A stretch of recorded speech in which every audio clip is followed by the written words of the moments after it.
I should love this show. The character's great, the artist style is fantastic, the premise is one of the most creative ideas I've seen all year. So why did I walk away disappointed? After watching Gameoverse pilot, I think I figured out exactly what wasn't working for me. And surprisingly, it wasn't the writing. What's up everybody, Meikeru here. Today we're talking about the Gameoverse pilot. And after watching it, I can honestly say this is one of the more interesting pilots I've seen in a while.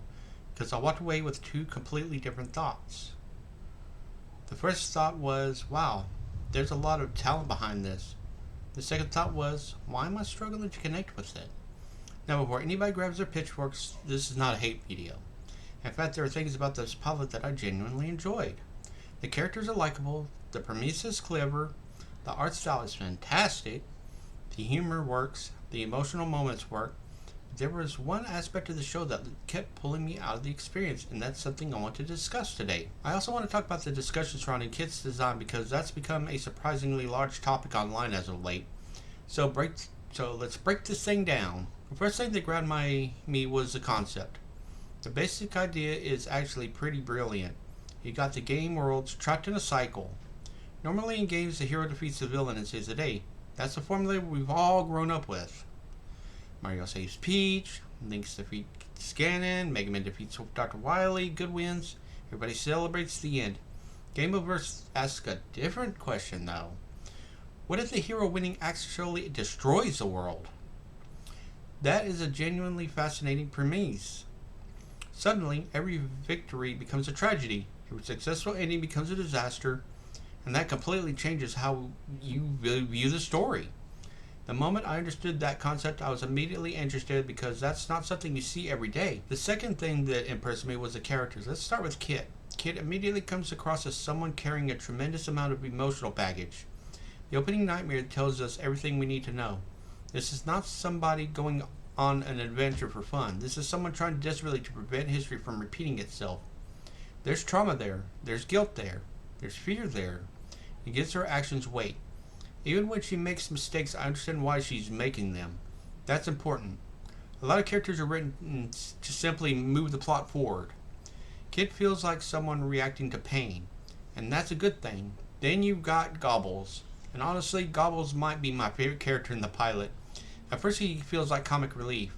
The cute character, the nervous character, the character who makes the most jokes. But then you start seeing his heart. You start seeing how much he cares about everyone around him. By the end of the episode, he ends up delivering some of the most emotionally heart-honest moments in the pilot. That's a character that surprised me, and I appreciate. Now, we get to the part where my opinion becomes a little bit more complicated. The animation. Let me say this as clearly as possible. I do not think the animation is bad, not even remotely. The problem is that the animation style hasn't clicked with me yet. And there is a difference. I've seen a lot of people comparing the animation style to Spider-Verse. And I understand why. Spider-Verse uses intentionally reduced frame animation in certain scenes. Characters don't always move at traditional frame rates. Sometimes the movement is stylized. Sometimes it's deliberately choppy. Sometimes it's designed to feel like a comic book. But here's where I think the difference is.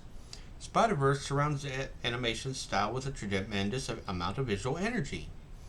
The camera moves constantly, motion blur fills the screen, effects explode everywhere, the cinematography never stops moving, and when a character is animated on fewer frames, everything around them keeps the scene feeling fluid.